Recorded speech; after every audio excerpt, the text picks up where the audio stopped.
Good morning everyone. आज हम पढ़ने जा रहे हैं साइटोप्लाज्मिक इनहेरिटेंस। इसको एक्स्ट्रा न्यूक्लियर इनहेरिटेंस या यूनिपेरेंटल इनहेरिटेंस भी बोला जाता है। इसके कुछ अदर नाम भी है, नॉन न्यूक्लियर इनहेरिटेंस, ऑर्गेनुलर इनहेरिटेंस और एक्स्ट्रा क्रोमोसोमल इनहेरिटेंस। ऐसे कैरेक्टर्स का इनहेरिटेंस जो कि साइटोप्लाज्म जीन से कंट्रोल होते हैं, ना कि न्यूक्लियर जीन से, उनको बोला जाता है साइटोप्लाज्मिक इनहेरिटेंस। जैसे ये एक सेल है, सेल के अंदर न्यूक्लियस का जीनोम है, लेकिन अगर माइटोकॉन्ड्रिया और क्लोरोप्लास्ट का जीनोम ट्रांसफर हो रहा है फ्रॉम पेरेंट्स टू ऑफस्प्रिंग, तो उसको बोला जाता है cytoplasmic inheritance. Characters are governed by non-nuclear genes present in mitochondria, chloroplast, and some endosymbiotic bodies like kappa particles and sigma particles are known as extrachromosomal inheritance. The genes controlling cytoplasmic inheritance are present outside the nucleus. जो jeans cytoplasmic inheritance को control करती हैं वो nucleus के बाहर मिलती हैं, और उन जीन्स को बोला जाता है plasma genes, cytoplasmic genes, cytogenes या फिर extra nuclear jeans.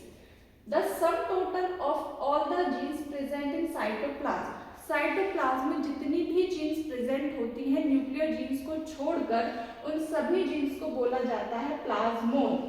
These cytogenes are present in chloroplast। अभी जो प्लाज्मोन जो हम कह रहे हैं कि न्यूक्लियस के बाहर की जो जीन्स होती हैं, ये जीन्स कहाँ पर मिलती हैं? क्लोरोप्लास्ट पर मिलती हैं, माइटोकॉन्ड्रिया में मिलती हैं और कुछ पार्टिकल्स में मिलती हैं जो कि कप्पा पार्टिकल और सिग्मा पार्टिकल होते हैं। The whole of the hereditary factors or genes located in the plastid is known as the plastome।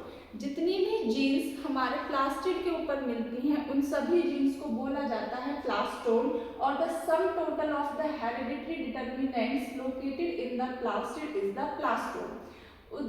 दूसरी तरफ जितनी भी जीन्स माइटोकॉन्ड्रिया के ऊपर मिलती हैं उन सबको हम बोलते हैं कॉन्ड्रियोम। In cytoplasmic inheritance, transmission of a trait usually occurs through one parent। जब हम साइटोप्लाज्मिक इनहेरिटेंस की बात करते हैं तो वहाँ पर जो इनहेरिटेंस होता है मेजरली यूनिपेरेंटल होता है, और यूनिपेरेंट में भी वो मदर से ट्रांसफर होता है ऑफस्प्रिंग में, क्योंकि जो साइटोप्लाज्म होता है वो मदर में ज़्यादा होता है देन द फादर। लेकिन ये दोनों तरीके का हो सकता है, बाईपेरेंटल भी और यूनिपेरेंटल भी, लेकिन मोस्ट कॉमन ये यूनिपेरेंटल होता है हायर प्लांट्स में एंड मल्टी सेलुलर ऑर्गेनिज्म में।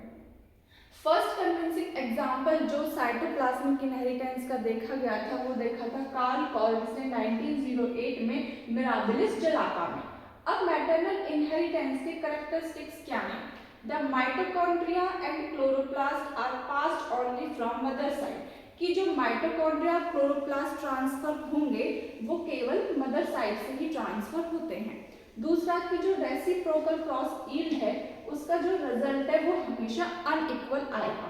फॉर एग्जाम्पल यहाँ पे हमने एक मेल लिया जो कि नॉर्मल है, उसमें कोई भी डिजीज नहीं है, उसका एक क्रॉस करवाया हमने फीमेल के साथ जो कि डिजीज है, तो जितने भी ऑफस्प्रिंग आएंगे वो डिजीज आएंगे। क्यों आएंगे डिजीज? क्योंकि यहाँ पे जो साइटोप्लाज्म इनहेरिटेंस हुआ है वो मदर के थ्रू हुआ है, और मदर का जो साइटोप्लाज्म जीन है वो डिफेक्टेड है, इसलिए ऑफस्प्रिंग भी सारे कैसे आएंगे? डिजीज आएंगे।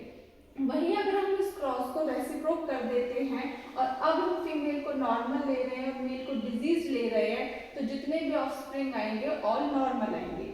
इससे हम ये कंक्लूजन निकालते हैं कि जो फिनोटाइप ऑफ मदर है एंड प्रोजेनी वो हमेशा क्या होगा? सेम होगा। यहाँ से एक और कंसेप्ट आता है that what is the difference between maternal inheritance and maternal effect.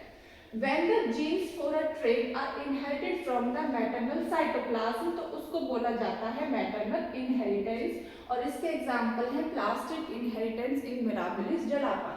Maternal effect occurs when the nucleus genotype of the mother determines the phenotype of progeny। Transfer mother के साइटोप्लाज्म से ही होगा, लेकिन इस बार जो करेक्टर कोड किए जा रहे हैं वो न्यूक्लियस के जीन से किए जा रहे हैं मदर के।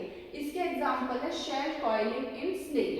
अब हम पढ़ेंगे example plastid inheritance in Mirabilis जलाका।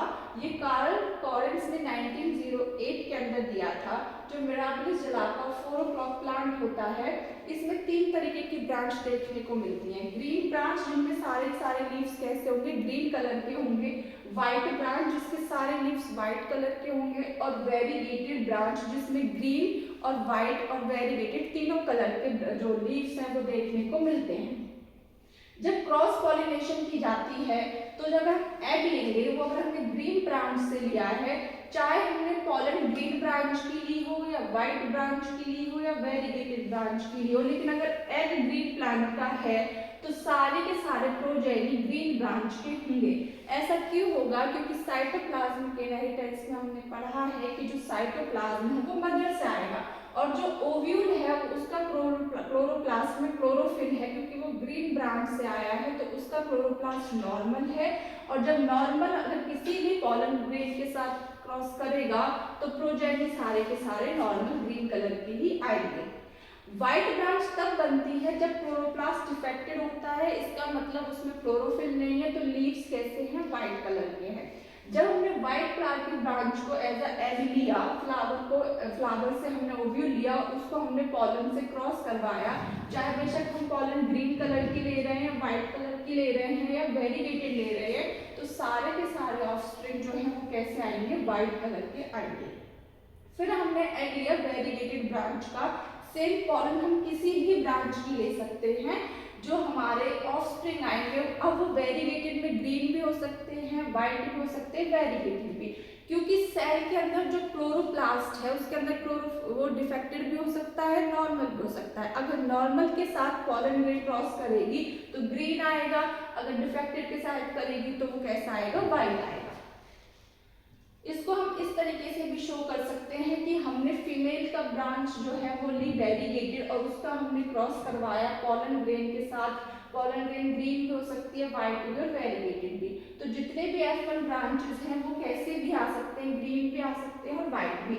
और कितना नंबर ग्रीन का होगा, कितना नंबर व्हाइट का होगा, ये कोई प्रिडिक्टेबल नहीं है, रेशो नहीं है, वो कुछ भी हो सकता है। तो इस क्रॉस से हम ये कंक्लूजन निकालते हैं that the phenotype of the progeny always resembles the female parent and the male makes no contribution at all to the character. Thank you everyone.